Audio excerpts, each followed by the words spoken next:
La gourmandise abrutie. 33e jour de carême. Dans cette série, un carême pour booster ta foi.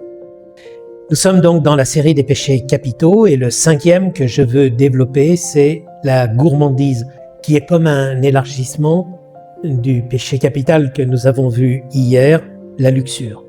La luxure était liée à la sexualité et la gourmandise, elle, va viser la nourriture, l'excès de nourriture, la perte de contrôle par rapport à la nourriture. Cette gourmandise, en fait, elle vient révéler un vide intérieur que j'essaye de combler en utilisant de bien mauvais moyens.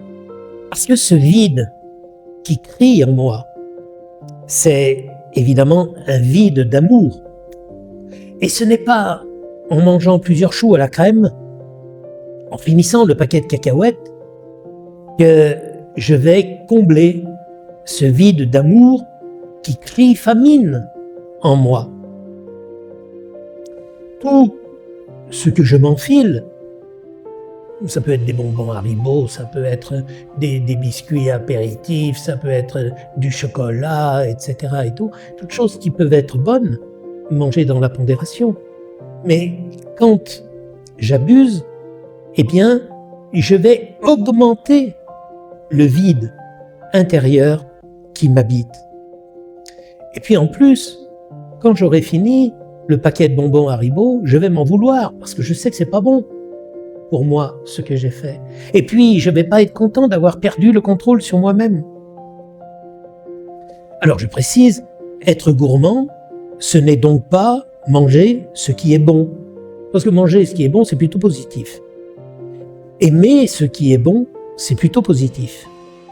Mais manger ou boire en excès, souvent n'importe quoi, alors ça c'est franchement mauvais. Et c'est ce péché-là qu'on nomme la gourmandise.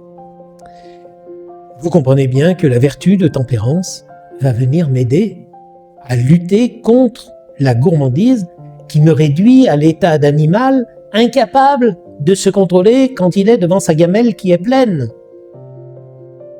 Et vous comprenez pourquoi j'ai commencé par les vertus cardinales avant de parler des péchés capitaux. Parce que plus je vais développer les vertus cardinales et plus je vais pouvoir résister et lutter contre les péchés capitaux. Le carême, c'est vraiment un temps béni pour, avec la grâce de Dieu, toujours, retrouver le contrôle dans ma vie.